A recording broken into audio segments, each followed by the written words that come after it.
สิบแหลมสาวแหลมบ่อเต้าแหลมใบเขาสิบเหล่า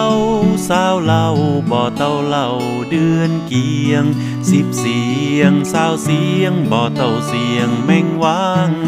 สิบจางสาวจางบ่อเต้าจางเอราวัณ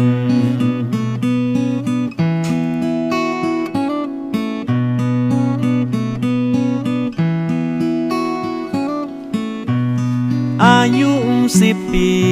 อาบน้ำบ้านนาวอายุ20 ปีแอวสาวบอกกาย30 ปี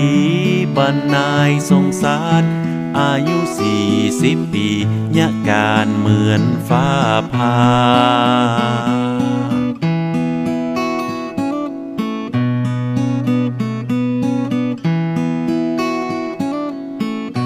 อายุ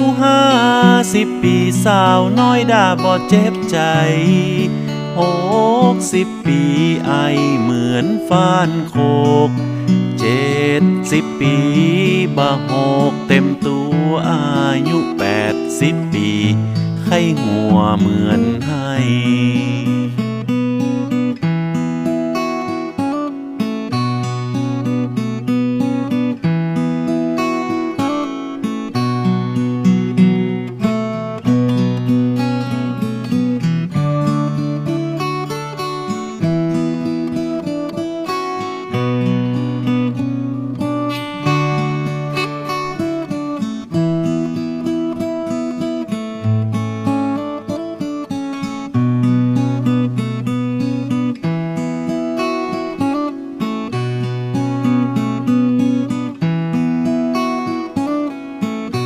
อายุ